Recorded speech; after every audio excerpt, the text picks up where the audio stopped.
Hello. How are you today, Dr. Gupta? It's so nice to have you.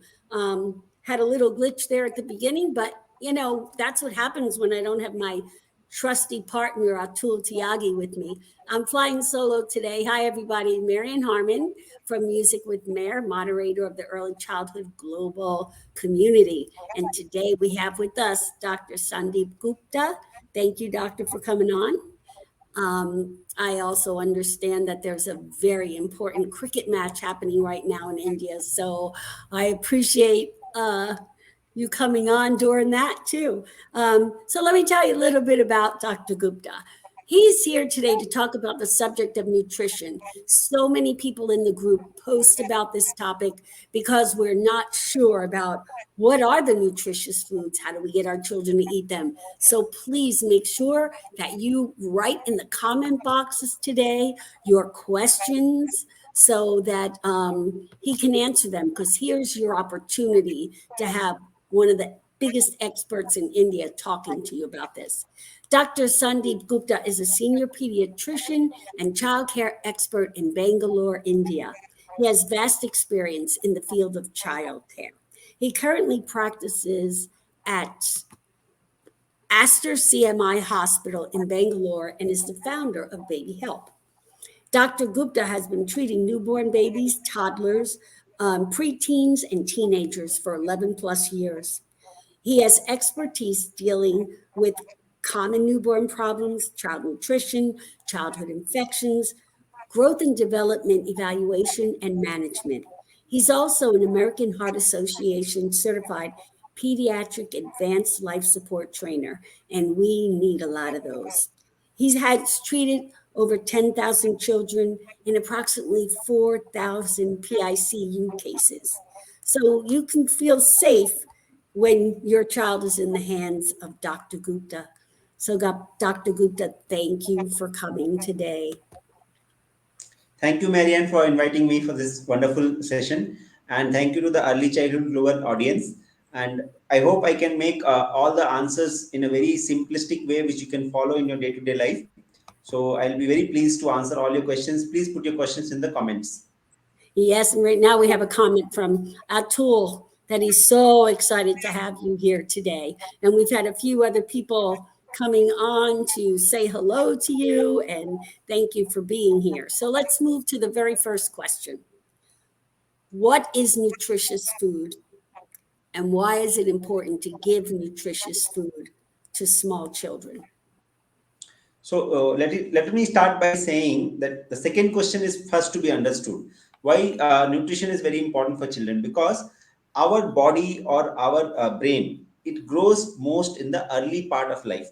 So because children's maximum growth happens in first 4 to 5 years. In terms of physical growth, like weight gain and height gain, you understand that the child is born around somewhere around 3 kg on an average, and by end of your 1 year he'll be around 9 to 10 kgs. So that is the tripling of the birth weight by the end of 1 year. By end of 2 years child becomes 4 times his birth weight, and almost like by 5 years child has around 20 kg weight, so which is around say about 6 times the birth weight. So the rate of growth is maximum in first 3 4 years, and wherein the child is actually dependent on parents, because this time the child doesn't know what is his taste preference, what is good for him, what is not good for him.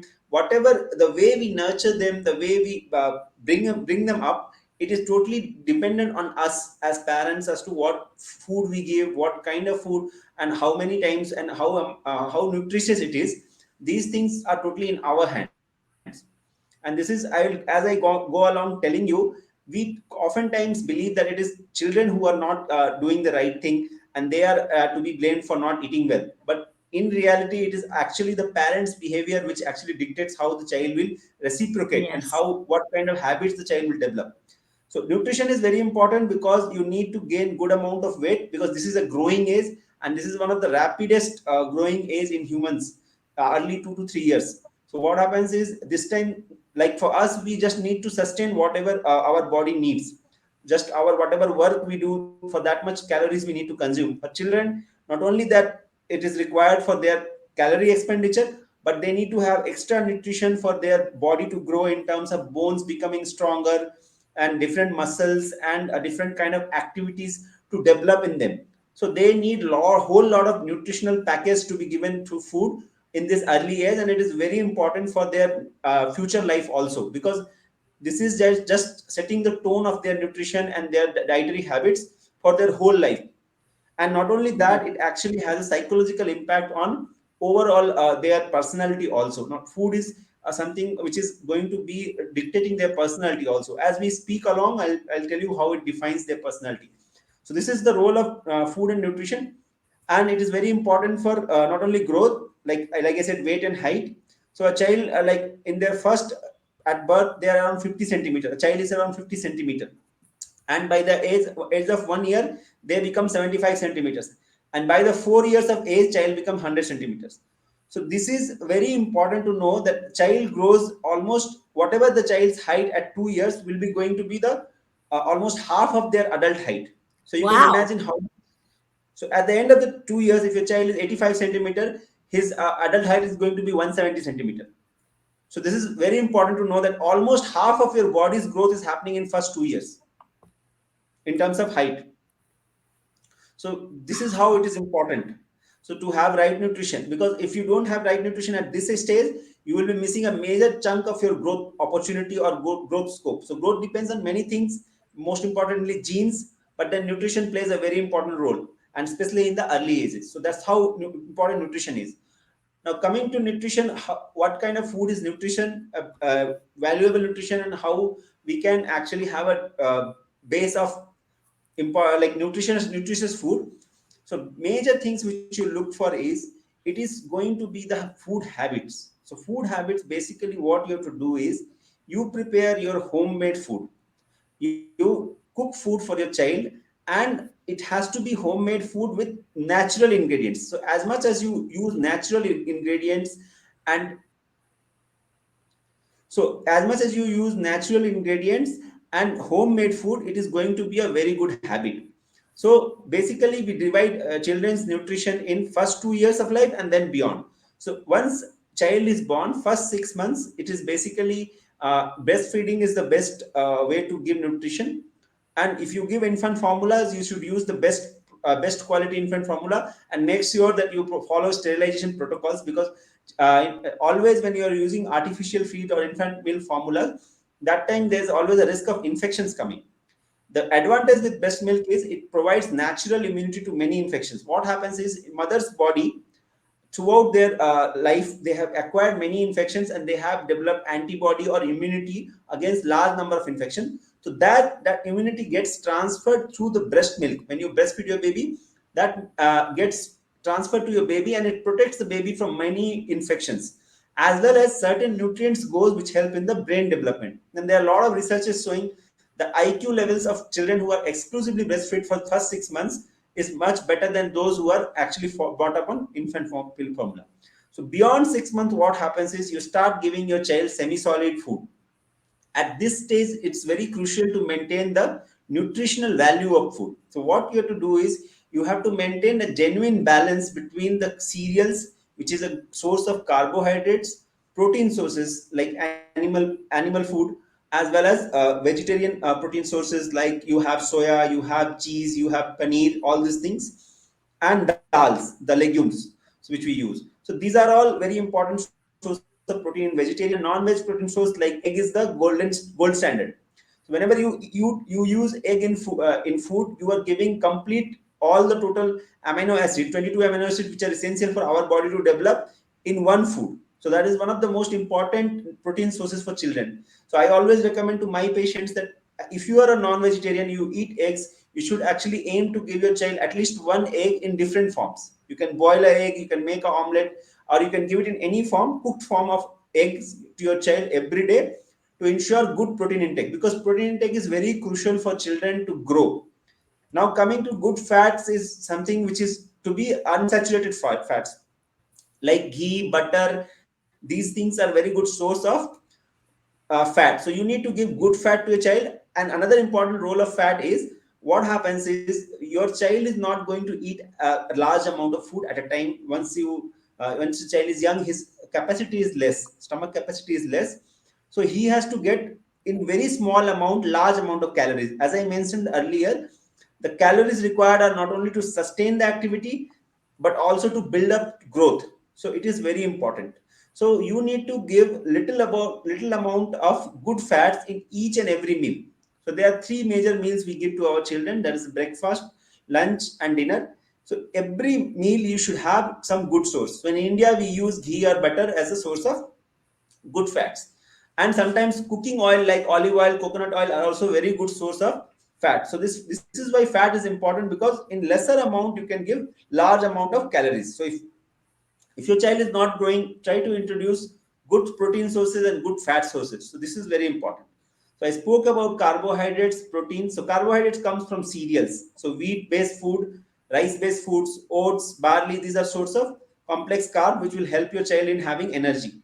Protein is very important for muscle growth, and fat is needed to be making the food calorie dense. So these mixtures should be there in each meal, each breakfast, lunch and dinner.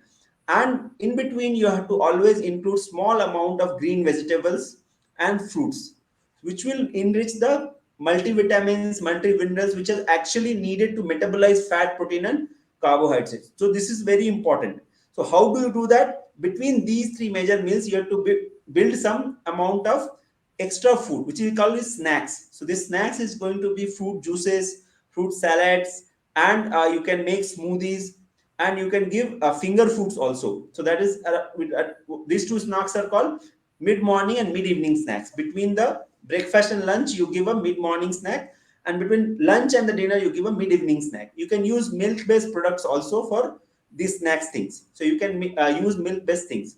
So these are the things you should take care. So basically three major meals, and beyond 2 years or 1.5 years you can use whatever you are eating the same food in a little bit softer form for a baby.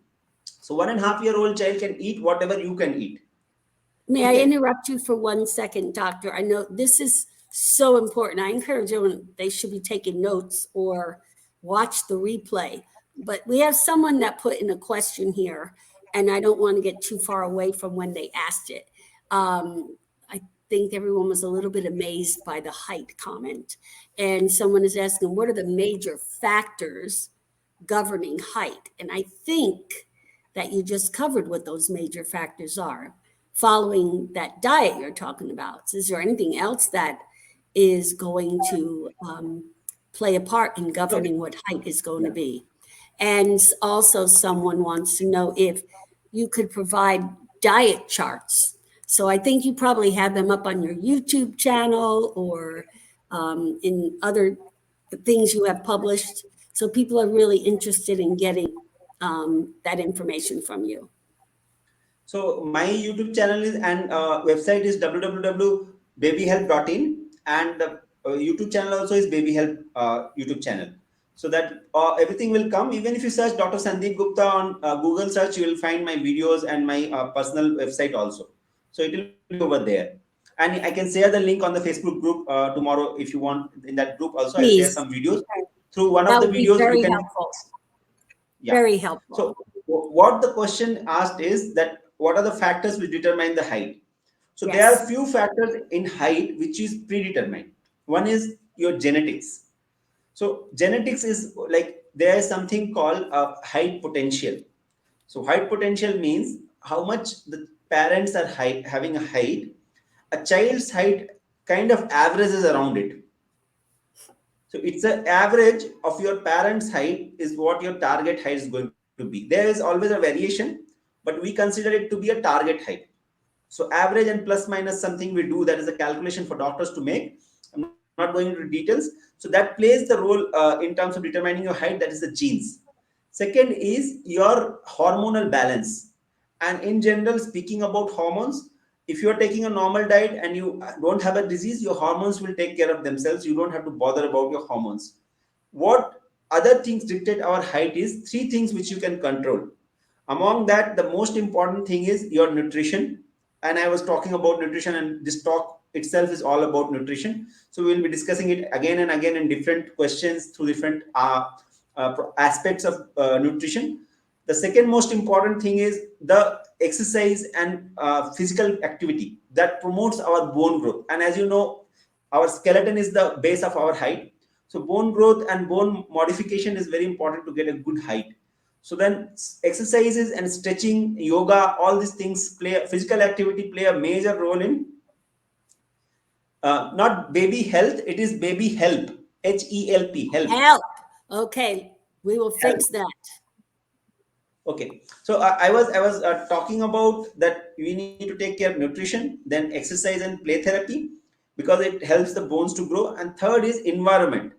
So child who is brought up in a playful and happy and good social environment, they kind of have very good growth potential. So these are the things. So two things which you cannot modify is your genes and your hormones. That is not totally in your control, but things which can be taken care of is majorly nutrition, physical activity, and the social environment. These things kind of emotional health, what we call, are going to be the factors which are modifiable, which can be done in a better way to have a better height structure.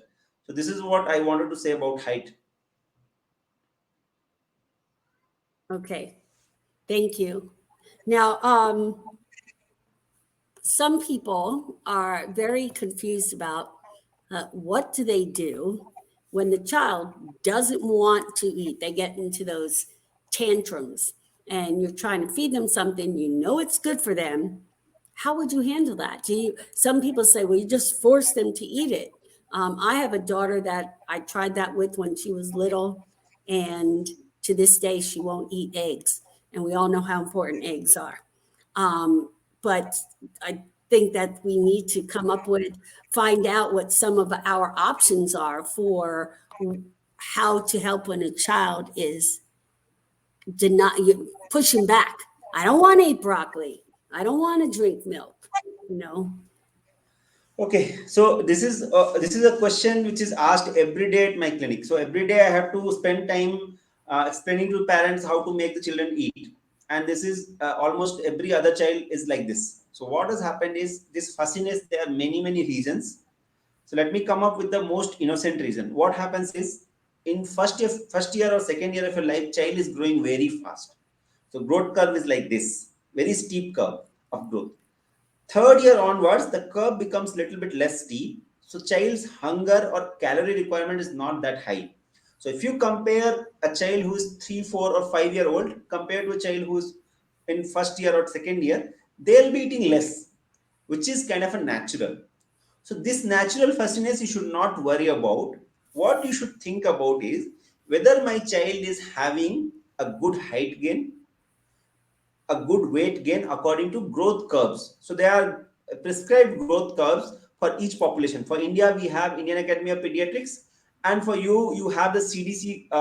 For India, US people, there is a CDC growth curve. So you should plot your child's weight and height and BMI on your curves, on your prescribed curve for your population, and you should see that where is your child landing up. If he is in the 50th centile, that's the standard. Even if he's above 25th centile, that is good enough. And if he's above 50th centile, you don't need to worry at all. So this is very important to objectively assess the height, weight, BMI growth of your child to understand whether your child is growing well or not. Because at the end of the day, you want your child to grow well.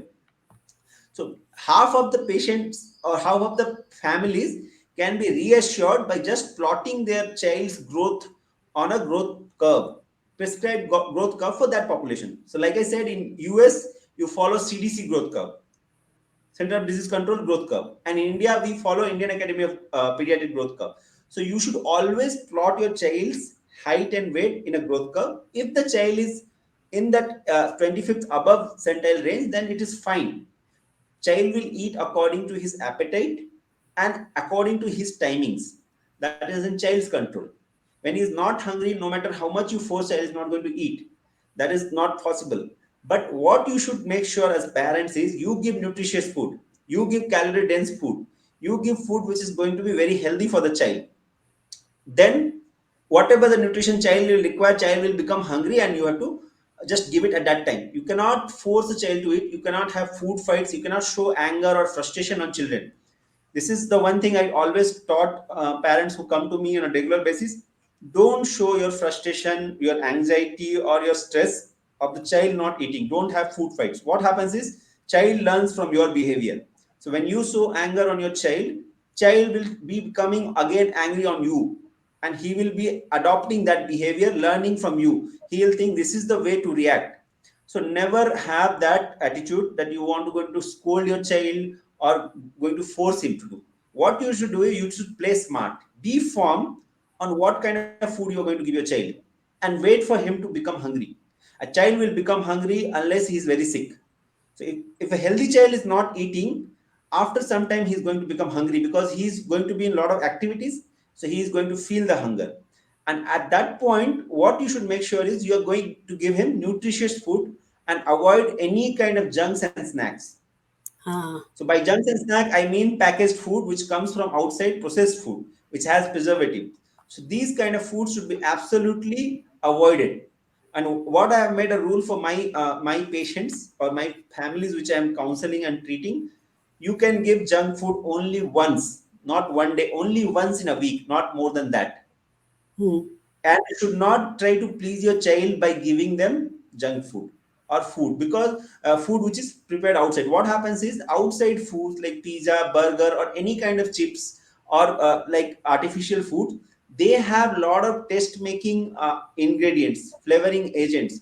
So normal food which is made at home cannot compete with these foods which are commercially prepared, because that is for taste. So once the child gets the taste of artificial food, they will never like the home food. So what happens is for us Ah, also, if we eat pizza every day, we get addicted to pizza's taste, so we cannot have normal food at home. We feel like craving for that. So children's mind is not mature enough to understand what is healthy and what is good for them. So as parents, our responsibility is to limit the exposure of artificial food. Only once in a week you can give. And chocolates and toffees, this should be also restricted because they have very refined sugar, which is again addictive.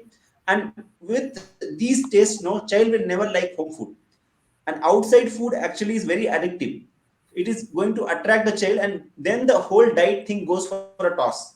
And you cannot make a disciplined diet pattern unless you stop your junk foods.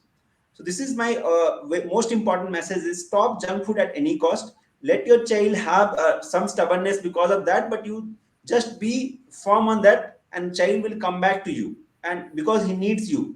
So he will come back to you, and you give nutritious food at time, and at that time, and child will slowly start liking and adopting to it. One more important message which I have is eat as a family. All of you, at least 2 meals in a yes. day, sit together and eat together. What happens is child subconsciously mimics the adult's behavior. So parents, whatever they are doing, child is seeing, and the subconscious mind is actually turning to be graduated to that behavior. So whatever the adults in the family do, children kind of naturally mimic that.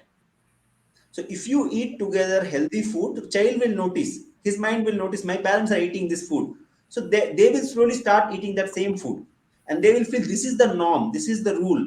So they will gradually fall in line. So this is very important to eat as a family. Totally stop junk. Don't fight over food. Don't argue. Don't scold. Don't show your anger and frustration on the child. Let the child become hungry and come to you. And at that point of time, you give healthy food. Slowly, the child will start learning to eat healthy food, and that will take off his growth and development in a right direction. Doctor, if you would look down, there's a question there from Atul.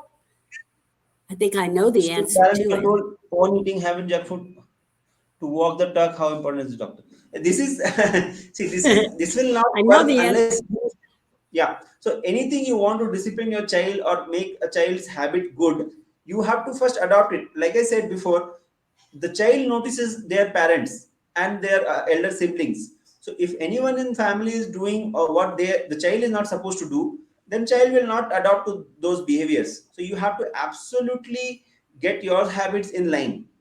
This is very important. So you have to be having, that's why I told eat as a family. So you will eat nutritious food together. So everyone will be adopting the same behavior. And it is very important, not only for that, it is for learning manners, behaviors, and social interactions.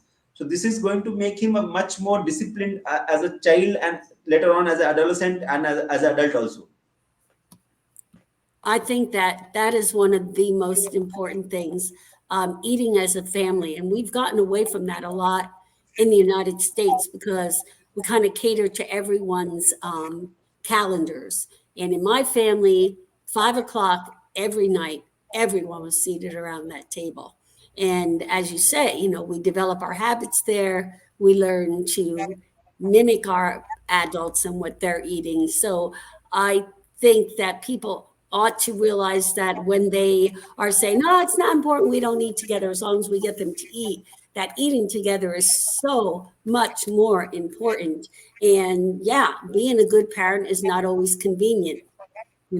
It's easy to be a good parent, but it's exhausting to be a great parent. It's exhausting. And so sometimes you have to give up what's convenient for you to do what's best for the child. Before we get on to our next question, here's someone saying, hello, sir. Is it okay that our children does not want to taste new foods? Okay, so this is very important. Many children kind of get stuck to certain kind of food. So there are children, and mostly practicing in India. So I'll give an Indian example. There are many children who just eat rice. They don't want to mix rice with vegetable or any other food. They just want rice and a little bit ghee, and they'll finish their diet. What happens is they're getting carb fat, but they're not getting protein. They're not getting minerals and vitamins. So they're stuck to one kind of food, and this can be only this cycle of only eating one kind of food can be broken only once you sit as a family and eat, because the child will see that my parents are eating this kind of variety of food. So they will slowly try to think, oh, should I taste this one, should I think what is like this, because if others are eating, child will like to see. What happens is, if your child is not having a toy and another child is having that toy, they're trying to kind of get into that toy and get that thing. So children are very, very having this tendency to copy others' behavior. So same thing happens with the food also. If somebody is eating so many things near them, they will have natural tendency to try that out. So that's why I'm telling, eat as a family. This will come. The other tip for your child to try new things is, try to mix the things he likes with things which he has not yet tried. Hmm. So suppose your child likes banana and he doesn't eat apples.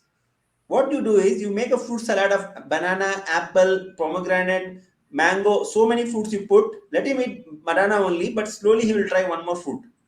And slowly he will learn other fruits to eat. So one by one, it comes with a slow steps. There are many children who take at least 7 or 8 attempts of one food to get used to the taste, especially in the early age, in the first year of life or second year of life.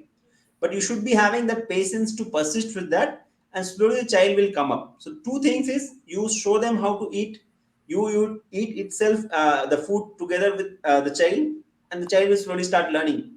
What my mother used to do it, that one bite she used to put in her mouth and the other bite comes to my mouth.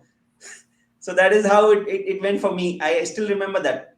So Mhm. that is how it is goes. So if you have siblings, the two siblings can sit together, you put one bite in one child's mouth, automatically the other child will open his mouth and eat, because there's always rivalry and competition going between them. But there are many ways you can do it. Like I said, family method, then you can try with mixing with the food he likes, and slowly you don't give up, just give it a try again and again. One more thing which attracts children is a colorful food.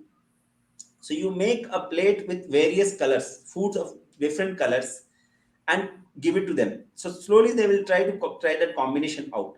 Another way to make children eat like large portion of nutritious food is make smoothies. So smoothies, what it does is, no, you can make smoothies out of anything, any fruits you can take, and you can mix little bit honey, peanut butter, and cream into it, and add some little bit of good flavoring agents. So children like that colorful Mhm. smoothies. So that gives you a very good balance of lot of nutrition, and Mhm. it will set the child's nutrition in a very right tone. Yes. And another point, I love colorful food, and that was like very interesting. Like when you study different cultures and all, it's like I come from an Italian background, and that's why antipasto is laid out the way it is. So it has green and red and white, the combinations to make it look attractive to the eye and then thus to the brain. I think a point here that comes out of one of Tool's comments. is that go into the grocery store. I think it's important to take the children with us when they are old enough to understand, so you can discuss with them what you're buying. Why are we going past all this packaged food? Why are we spending more time in the produce? One more Uh, thing is, Comment, go I ahead. just like to interrupt you. Not only that you take them to buying shop and buy the food, also you can take help them from them while cooking the food. They can Yes. wash some vegetables. They can help in processing it. So little bit learning that way also comes, and it makes the children engaged. So once they're engaged in cooking, they'll definitely like to taste it. Yes. So if if parents followed all these rules in a beautiful, wonderful world and children were responsive, we wouldn't even have to ask the next question. But unfortunately, we do. And it's not just nutrition that is a factor in obesity. A lot of it is this and screen time and no outside play. Um, but I know in the United States, we have a big issue with childhood obesity right now. There's a lot going on where in society they talk about not fat shaming people, and that there's nothing wrong with having some extra weight. So now what do we do about that? How do we um, cut back from obesity in small children? How do you handle that? So first, we should understand what are the causes and what leads to obesity, and then what are the possible ways we can try to like not first prevent it. Causes, then there's prevention, and then if you are obese, then how to handle the situation. So first of all, like the causes, which is I don't know what just happened. Okay, so Dr. Gupta froze for a moment, so hopefully he will come back, which is normally what happens. And we are talking about the childhood obesity. And childhood obesity would be something we wouldn't have to deal with so much if we follow all this wonderful advice he has given us. And I'm going to recap and encourage you that if you haven't watched this from the beginning, that you do watch it again, and it will be kept up on this page. Dr. Gupta has a lot of resources for you. Hopefully, he's going to try to come back in. He has a YouTube channel. He has posted several things to our group page. He's accessible. Reach out to him with your questions. When it comes to following his rules, then you're going to have the healthier children. So, backing up in the first couple of years of life, that is when you okay. will Okay, I'm back. develop height is. I was just recapping for you. So there you go. Go ahead, doctor. I was speaking about the obesity. So cause of obesity, we need to understand first is, see what happens is we give processed foods, and that disturbs our metabolism. When you give refined sugar, it triggers insulin response in our body. So insulin causes us to feel hungry, and even if we don't need that calories, we feel like eating, and we eat more and more food, and then extra calories is stored as fat in our body. So processed food and simple sugar, like processed sugar, refined sugar, that is the actual major cause of obesity increasing, not only in USA, in India also. Availability of processed and refined sugars, they are triggering a large epidemic of obesity in children as well as adults. So processed sugar is to be avoided.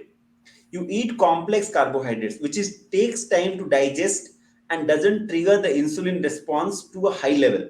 So the moment insulin level goes high in our body, we feel hungry and we cannot control, because it is our body's natural response. So as much as possible, avoid sugar. You take natural sweets, like fruits are natural sweeteners.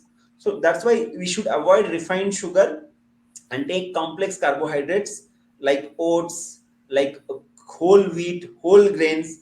That prevents, first of all, obesity. Second is like we understand nowadays our physical activities are getting limited as much as possible, and COVID has again played a major role in that. But even before COVID, we had people who had less physical activity, sedentary lifestyle, and that is now reflected in children's life also, because like I said before, children actually mimic adults behavior, and no matter how much we blame children for their problems, it is all created out of our ignorance and our negligence, because we don't set ourselves as role model for children.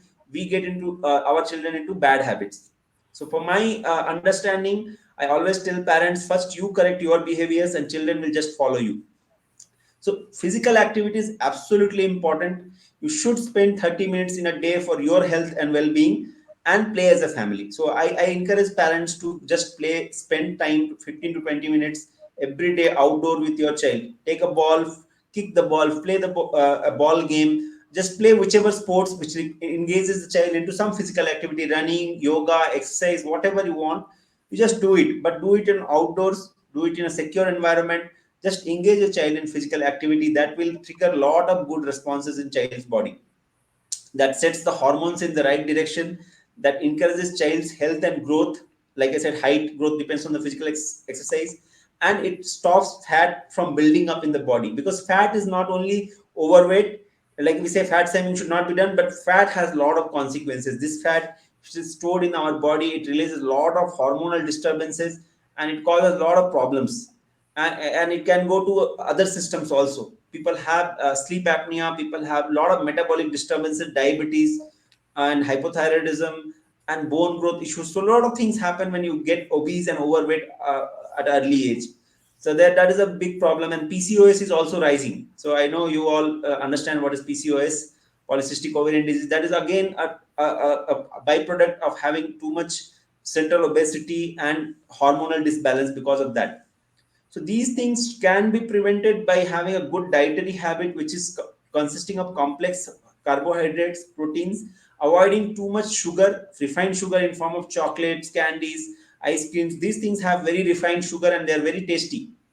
But as I said, this sets in our metabolism in the wrong direction. So this should be limited as much as possible, and it can be only limited when the parents actually follow the rule.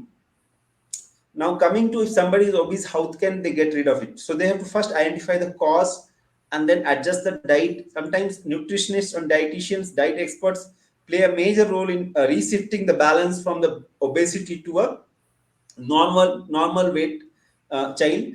And you should always take care of your nearest and trustable expert while going through this change. If your child is obese and overweight, you should always give a due importance to his weight and take consultation from nearest available healthcare expert, be it a nutritionist or a pediatrician or diet expert. So this is very important to balance this all things. Wow, that is, I was just getting interested in PCOS myself because I'm noticing so many women of childbearing years now getting diagnosed with that, and you're saying that was just a like aha moment here, like how it all tied into the foods that were These being are fed. all tied up with each other. See, obesity, PCOS, diabetes, hypothyroidism, and a lot of cardiac diseases. These are all tied up with each other, and they are Wow. just one step going towards the other. Hmm. Well, we're getting near the end of our talk, and I know you need to check the score too. So, these were all such really, really great points. And I encourage anybody, please, if you have any questions, put them in now because the doctor is going to be leaving after he makes his final comment here to tie together suggestions. I mean, you've given so many phenomenal suggestions for diet and nutrition and tied it all into everything else. So I am just very thankful and impressed with how well you put that all together. Atul, who probably he would be talking all of this if he was here. So now he's typing it in, and so many good points you clearly mentioned to us. It is crystal clear what needs to be given and what not. So, in closing, what suggestions besides what you've already given to young parents? So, now that we know the outcome of the bad eating habits, you've given so many good ones, you've given all those suggestions. Can you condense and say, moving forward, what do we do? A So tool like one thing just, which is like I said, there are many things we discussed today. Out of those things, one important thing we have not yet discussed is your child needs your time. You cannot just put it on a back seat. See, parenting sometimes because of career ambitions, because of lack of time, or a lot of other activities, it takes sometimes a backseat in our parents' mind. But see, it's your child who needs your time, and your child needs you. So everything can be set in the right direction, provided that you are available for your child. And nowadays, what happens? Why the junk food came? Because the junk food issue is it is a psychological issue. What happens is parents are not able to give the enough time, enough spend enough hours in the day with the child, and they want to make their child feel happy at the end of the day. So they buy ice cream, candy, toffee, a gift, a reward, a cake for the child to be happy. They want a shortcut solution for their child to be immediately happy. So they just try to give in to the demands of the child. I have seen many parents just so blindly follow the child's demands just to make the child feel happy, mm, and that leads to a very bad consequences in future life. Child becomes stubborn and he believes he deserves everything, whatever he wants, and he will mhm. get everything. He has to get everything, and it has to be done for him. So that psychology kind of evolves, and it leads to all these problems what we discussed. So your child doesn't need things, the child needs you. That Yes, is how we put it at the bottom. So your child needs to spend time with you. You need to be present with the child. You need to hear out your child. You have to be a child with your child. You yes, have to be very simple and very engaging. Get to their level of understanding. So how I practice in my clinic is I behave as a child with a child. I talk to him as a friend, not as their pediatrician, not as an adult. I just try to think what my patient or my baby is thinking. What the baby is thinking, I will think the same thing. I'll talk to him what he will be thinking now. So I have kept an aquarium. I just show them the fishes. I ask them, what do you think about this fish? What do you think about that? What do you do? So you have to get into the mind of your child, feel the child, make the child feel that you are available to them all the time, and this will set the child's behavior, every issue, not only that food habits, everything in the right direction. That is most important. mhm. And apart from these, all the tips I have given you, those are actually whichever you apply, it will give you good results. Thank you. And I really would love for you to please post in the comments the links. I know your YouTube channel has many topics, not just on nutrition, but several other topics that are extremely helpful. Tool is bringing one up here, but a tool that's just another show. He's commenting about the conversation you and I had before the show started, with the parents being concerned about when to get the kids back to school because of COVID. But that in itself would be another hour show. Um, and so he's written very important points coming from you, doctor. Be with the child, give them time, and be like a child with them. Yes, and last week I put out that quote that children spell love Time. That it can be said almost at the end of every single spotlight talk. Children spell love Time. And when we give them the time and we model the good behavior, their lives would be a lot better. So will ours. So thank you so much. Is there a closing point you'd like to make? Now, I would thank to all of the audiences, and to Marian and Atul for inviting me. I hope it was a useful talk to all of you. And if you have any doubts and questions, you can directly reach out to me. I am available at my drsandipgupta.in is my personal website, and the babyhelp.in is my overall website which I have all my blogs and YouTube channel present over there. A lot of videos I have made on different issues which are faced by parents day to day, and many questions which come up in my day-to-day practice, clinical practice. Many parents ask the questions repeatedly. So my idea was to make these videos useful for everyone, so that they can get the common solution for whatever is the questions. And if you want to ask me individually, the Facebook, I am there. You can message me on Facebook Messenger. I'll try to reply to the answers as much as possible. And hope you like this session. Thank you so much for everyone on Early Childhood Global platform. It's been a wonderful opportunity for me to interact with the audiences. I hope this was very useful. Thank you. Thank you. I know it was very useful. We appreciate your time.